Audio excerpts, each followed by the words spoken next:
Hello students, the chapter that we are going to start today is the circulatory system. Well, in almost all the organisms, there are certain kind of fluids that are keep on circulating in the body. Such fluids help to supply the substances as well as collect the substances from the various parts of the body, including the remotest of the cells. Well, different type of fluids occur in our body. Principally, three fluids are present in human body: blood, tissue fluid, and lymph. Blood, which is contained in the heart and is present in the arteries, veins, and capillaries. Tissue fluid occupies the space between the cells of organs. You can also call it as intracellular space. And lymph is contained within lymph vessels and lymphatic organs, especially spleen and tonsils. You may have a question in the examination: name the largest lymphatic organ. That time you have to write spleen. It is present in abdomen above our left side kidney. Then the types of blood circulation in which are present: generally two type of blood circulatory systems are present: closed blood circulatory system and open blood circulatory system. Well, as the name implies, in the closed blood circulatory system, blood always circulates through blood vessels. They never move outside the blood vessels. And in open blood circulatory system, blood flows from the heart to the body space without any vessels. Basically, when the heart pumps the hemolymph from itself, so it flows through a vessel and then it just enters the body cavity when the organism moves. So this hemolymph, it's get distributed alongside the different organs present in the cavity of that organism. This way they'll get the nutrients and gaseous oxygen and all from that hemolymph. So no particular blood vessels are there to give the blood, to pass the blood to different organs of that insect. After this, we are having blood. We'll talk about blood. Well, the characteristics of blood, if we'll talk about, blood is always in motion. It is never ever in a stationary condition. It is always keep on moving from your heart to your body part and then from your body to your heart. If we talk about its color, if we took the blood from an artery, it appears bright red in color, and when we took it from a vein, it appears dark red in color.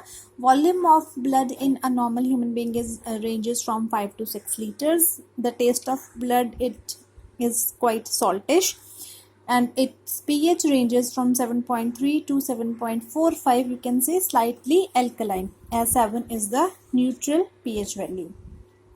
Well, if we talk about the functions of blood, so blood generally perform two functions in our body. First is transportation and the other one is protection. First, we'll discuss the transportation.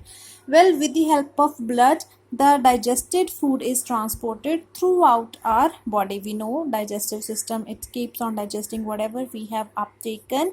So when after the digestion, the nutrient products like salts, amino acids, vitamins, glucose, all these things, they are absorbed by the blood from the small intestine, and from there blood took these nutrients and give it to every cell of our body. So who is doing the transportation part? Blood.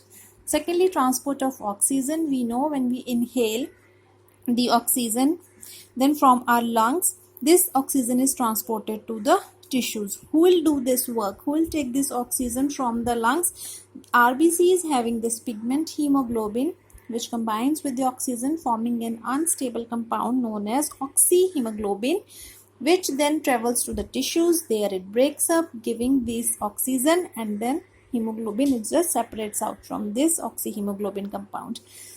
Likewise, transport of carbon dioxide. We know after respiration, the tissues, they are much filled with carbon dioxide. They are also the same pigment hemoglobin. It combines with carbon dioxide, forming carb amino hemoglobin. This is also an unstable compound. It vents to your lungs, and then their diffusion of gases takes place. Then this carbon dioxide, it is exhaled out.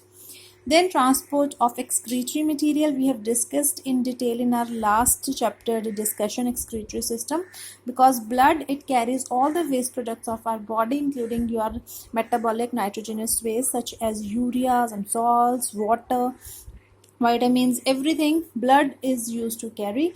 They then give it to your kidney for filtration.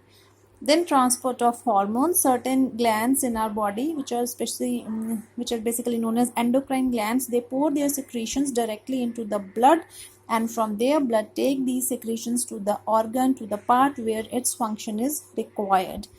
Last one is distribution of heat. As we know, blood keeps on circulating in our body, so it helps in keeping our temperature uniform throughout our body. The temperature is uniform because of its circulating nature. So blood is distributing that heat throughout our body. So these are the points of the functions of blood. Then we talk about the function protection. Well, protection part is performed by blood in three different ways. First of all, by clot formation. Whenever we have a cut on our finger, or we got bruises, we get some wounds on our body, so that time a clot is formed. This clot, it prevents the loss of blood from that injury, and it also prevents the entry of disease causing germs. Secondly, blood gives us protection by engulfing the bacteria. Components of blood we are going to discuss in our next video. So WBC is present in our blood. They engulf the bacteria and protect our body from the infections by producing antitoxins and antibodies. They are also produced by the type of WBCs known as lymphocytes. So whenever some toxin is present or some antigen our body recognizes, it produces antibodies to give our body a protection against the diseases. So this is all about these all are the introductory topics of circulatory system that we are doing. So let's meet with the next video. Bye.